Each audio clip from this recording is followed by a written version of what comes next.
यूं तो मरते हैं सभी 2 गज कफन के लिए, अमर वही होते हैं जो मरते हैं वतन के लिए। भारत की एकता और अखंडता की रक्षा के लिए प्राणों का बलिदान करने की गौरवशाली परंपरा में राजस्थान का नाम विख्यात है।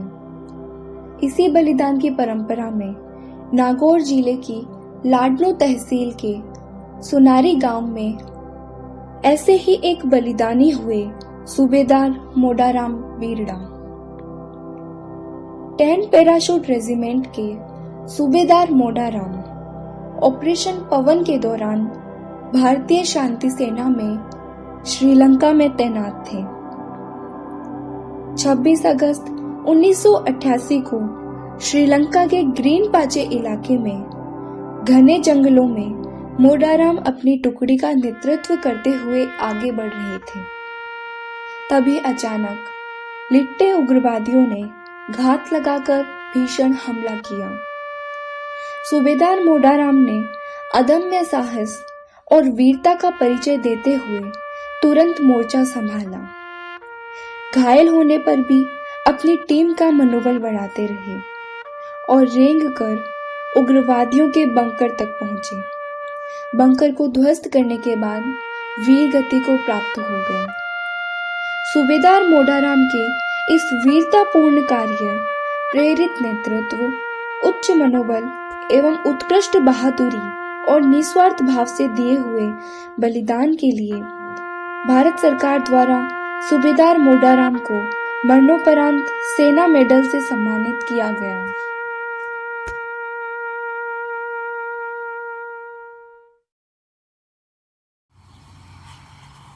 दोस्तों नमस्कार, जय हिंद, वंदे मातरम। हमारे इस खास प्रोग्राम जय जवान में एक बार फिर आपका स्वागत है। इस समय मैं बीरड़ा की ढाणी में हूँ, जहाँ पर मोडाराम बीरड़ा आज के 32 साल पहले शहीद हुए थे।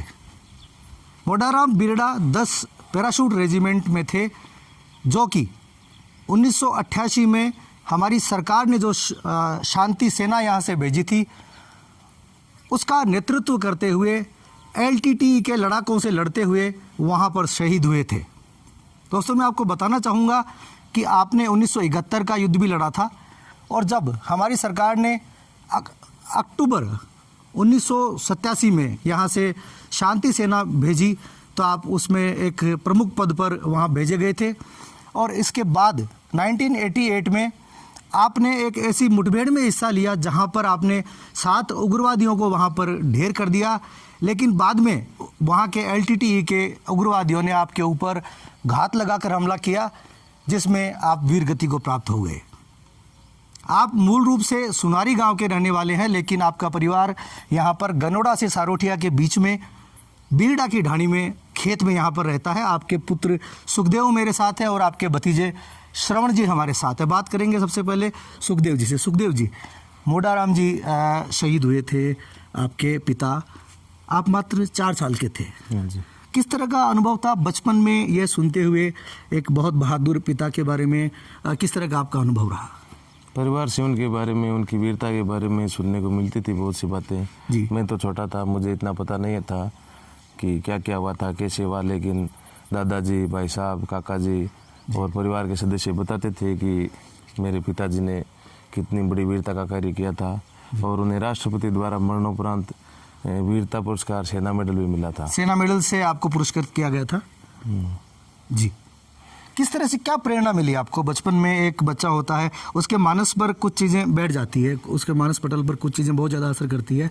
अपने पिता की शहादत आपके दिमाग में किस तरह से बैठी और आपने फिर किस तरह से उससे प्रेरणा पाई? आज भी याद आती है वो बातें जो बताई गई है, और इतनी बड़ी वीरता का कार्य अपने देश के लिए अपनी जान न्यौछावर करना, अपने प्राण त्याग देना, ये बहुत बड़ी बात है।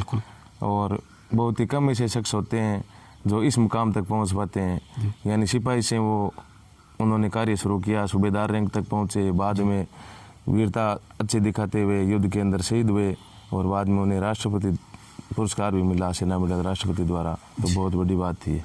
सुखदेव जी, बचपन की कोई याद आपको आ रही है? आपके पिता अपने वीर गति से पहले यहाँ पर आए हों, कुछ हल्की सी कोई धुंधली सी याद? मुझे 4 साल का था, बहुत कम बातें याद है, लेकिन एक ही बात याद आती है। जी मुझे बीकानेर पढ़ने के लिए भेजा था उन्होंने मेरे काका जी के पास, क्योंकि यहाँ पर शिक्षा की व्यवस्था नहीं थी। तो मुझे एक इतनी सी बात याद आती है कि वो बस में चढ़ा रहे थे, मैं बस में काका जी को पास मेरे को बिठा दिया, और वो जो ही चले मैं उनके पीछे देख कर रोने लगा, और उन्होंने एक बार देखा मेरी तरफ, टाटा किया और फिर निकल लिए। बस इतना सा एक मामूली सी झलक याद है, बाकी मुझे नहीं याद है कुछ। मतलब शिक्षा के प्रति बहुत जागरूक थे, तभी आपको बीकानेर भेजा यहाँ से। क्योंकि उस समय यहाँ पर शिक्षा नहीं थी आसपास, जी हम ढाणियों में रहते थे, तो उन्होंने सोचा कि अगर अच्छी शिक्षा दिलानी है तो अच्छी जगह भेजना पड़ेगा।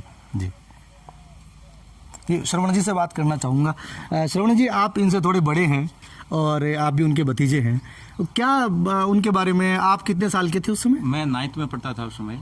जी तो आज भी मुझे उनका ओजस्वी वो शरीर, चेहरा और उनकी जो वाणी थी इतनी ओजस्वी थी जी कि वो एक तरह से यहाँ संसार हो जाता था जोश का।